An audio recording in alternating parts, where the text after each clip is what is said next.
Uh, my dear brothers and sisters, I came back about this Pan-Africanism idea. This Pan-Africanism is something like people like Marcus Garvey from Jamaica, Caribbean civil rights movements, and we got people like King Haile Selassie, Kwame Nkrumah, and sometimes I find it very insincere because when you got people like Mr. Lumumba, is he Kenyan?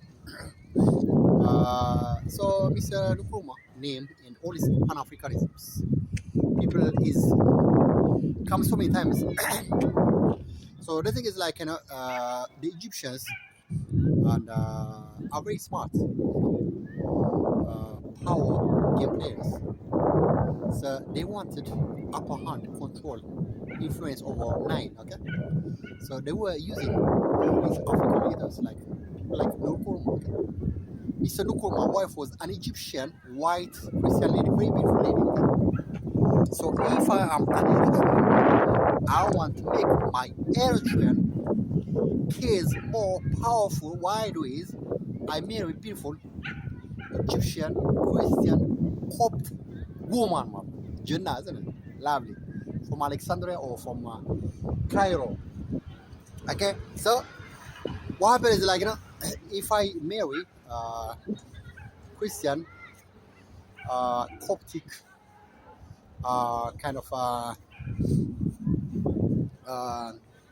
Egyptian lady, Cairo University graduate, probably rich woman with a lot of influence with the Arab world, Middle East, Africa, East Africa, my friend.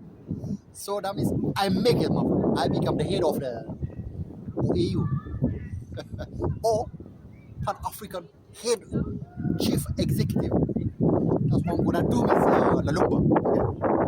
It's called power game.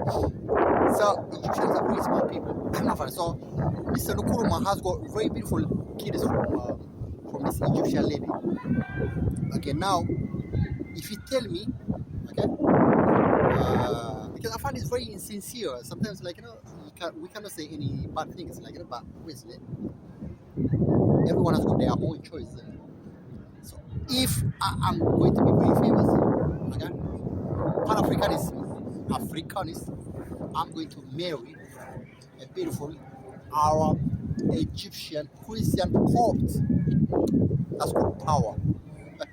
Then our African Eritrean case is gonna be very solid, power after power, with a lot of clout, influence in the Middle East, in Europe, my friend. Egypt means a lot to Americans, to Israelis, to everyone.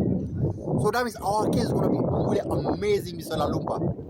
Okay, and I'm gonna be superstar, Africanist, Pan-Africanist, like I mean, this is power, my friend. Like so people they just take us like, because like we evolve with our area surrounding neighborhood in our villages and towns and local countries.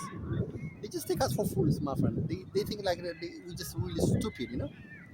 So if we want to, we can play power game as well, like because we are part and parcel of the world community, my friend. Okay, we got the same power like any African, like at the same time, if you just becoming very insincere, trying to promote somebody's name, and we making us vulnerable to all this power game, and we become very isolated because we believe in our local solution for our local problems as Africans. Like that makes us you leave us in a very awkward, vulnerable position. Okay, I think that's how I think, because I heard Mr. Lalumba saying a lot of things about Mr. Nkrumah, and you go all this Nile River, Brazil. You know what's the word they call it? Tripartite, Nile tripartite, like Uganda, my friend, Sudan, Ethiopia, around 10 countries. So Egypt was a power game player all these years, my friend. Okay, the British gave them upper hand to use the Nile River. Okay, the biggest share of the Nile River. So Mr. Nkrumah was part of that bigger picture. Okay, all these Ugandan leaders, all of them. Okay. So we Eritreans have got the same kind of influence and understanding all about this power dynamics, and I find it very insincere. Okay, guys. So this is power, Pan Africanism, all that kind of stuff. My friends. This is a gimmick, and it shouldn't be used against our national and local interests. Okay. So, guys, I think because I just want to make it clarify. I want to clarify it for Mr. Lalumba. Okay, guys. You have a lovely day.